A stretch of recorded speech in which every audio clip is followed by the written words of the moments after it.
The objective here is to find the exact value of this expression, arc cosine of negative square root 2 over 2, or in other words, the inverse of cosine of negative square root 2 over 2. Now, another way that you can write this is cosine of what value is equal to negative square root 2 over 2.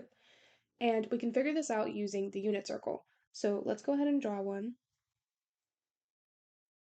So I know that anywhere that's going to be a square root 2 over 2 is on my x. And so what I mean by that is that you can think of it as like an x that crosses your circle, okay?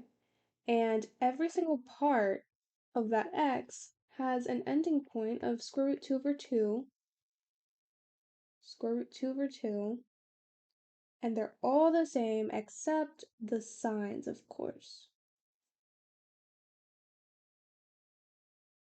Okay, so the signs, well, it's just like any coordinate. Here, they're both positive.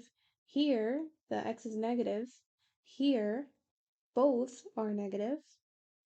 And then here, the y is negative. So those are our points. But then what are our values, right? So in the unit circle, I know, right, that my x, all of the denominators are going to be 4. And I know that all my numerators are going to have a pi. And then this one is just done for, that's what it is. The way that I figure out what this one is I think, okay, this is above the x-axis, and so I'm just going to think opposite. If it's above, I'm going to think below, which is like negative, so I think of negative. So what I do is I just take -1 from 4, and so that's 3 pi over 4, right? And then here, this is below the x-axis. Below negative, I think the opposite, positive. And so I'm going to say, okay, positive, I'm going to add +1 to the denominator, 5. So that's how I figure this out. And then for this one, I watched a YouTube video. Hopefully I'll link it down below if I remember.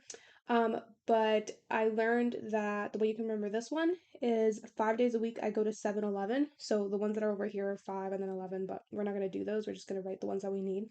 So this is 7, okay? And so those are our points, right? So one of these, right? One of these are going to be the values, right? That when we look at the cosine, it's going to be negative square root 2 over 2. Because we have to remember that when we're asked for cosine of a point, we're basically being asked what is the x value, right? And so we're looking for one of these values that have cosine as negative square root 2 over 2. And when can an x ever be negative? Well, we have one over here that's negative, and we have one over here that's negative. These don't count because these are positive square root 2 over 2's. So we already automatically know that these are not going to be an option, only these values over here. So we have 3 pi over 4 and 5 pi over 4 as our options. Now, which one is the one that we're going to choose? So you have to think about it. We have a point and we also have the function, right? Which is the inverse of cosine. And so to see which point lies on the function, we can figure out its domain and range, right? And so that's where this comes in over here. We have cosine of x. That's going to be the red graph. That's the, the regular function. And then we also have the inverse, right, which looks something like this, the blue one, right? And you have to remember, right, when you have like a normal function, let's say f of x, when you put in x, you're going to get out a y, right? And so in the inverse of f of x, you take the y and you get out an x. So similarly over here, what we're doing is when we're taking cosine of x, we're inputting x and it's going to give us a y.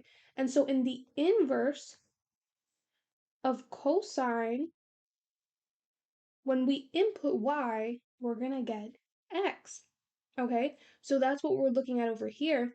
If this is the regular function cosine of x, for every value, right, that we input, so it could be any value, any from negative infinity to infinity, because the domain is from negative infinity to infinity, we can input any x value, and it would only ever give us values that are between -1 and 1. So if I put in -2, I'm going to get this value over here, which is definitely between -1 and 1.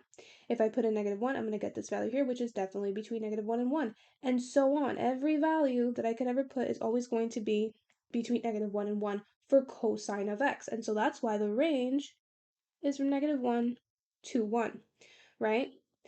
And so for that very same reason, you have to remember that the y values of the original function are the ones that go inside the inverse function as its domain. So for the domain of the inverse of cosine, it's the y values from the original function, because the whole job of an inverse function is to undo what cosine did. Cosine takes every single x value, right, that can from negative infinity to infinity, and converts it to a value between -1 and 1. And so what the inverse function is doing is saying, hey, I don't like that you did that, so I'm going to do all your hard work, and I'm going to convert all of your values that you converted from that are -1 to 1, and I'm going to change them all the way back to their original values, and it just happens to be that those values are between 0 and pi. So that is the range, okay, of the inverse function. So now that we know the domain and range, we're going to go back up here and we're going to say, okay, this is the domain. We have a -1 to 1, and the range 0 to pi for this inverse function. Now, how can we use this information? Again, we have the point and we have the domain and range. We just need to figure out and answer the question, does this point lie in this function? And let's start with 5 pi over 4. So 5 pi over 4. Okay, let's look at the x. The x is negative square root 2 over 2. If we put that into the calculator, we do negative square root 2, divide that by 2, that is negative 0.7, right?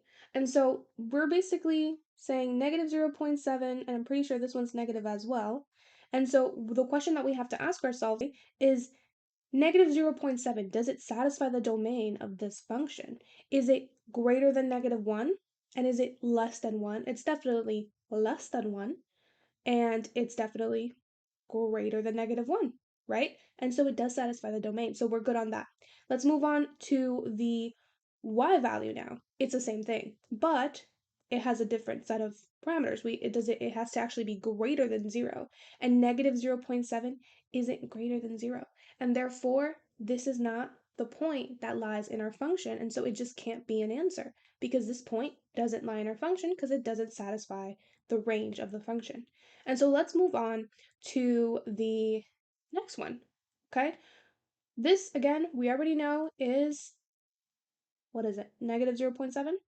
And so this is 0.7 because it's positive. All right, so negative 0.7, again, we already verified here that it works for x values because it is less than 1 and greater than -1. But what about 0.7 for the y value? 0.7, is it greater than 0? But it's less than pi? Yes, it is. And so this is the point that lies on this function because it satisfies both the domain and the range of the function. And therefore, arc cosine of negative square root 2 over 2 is actually equal to 3 pi over 4.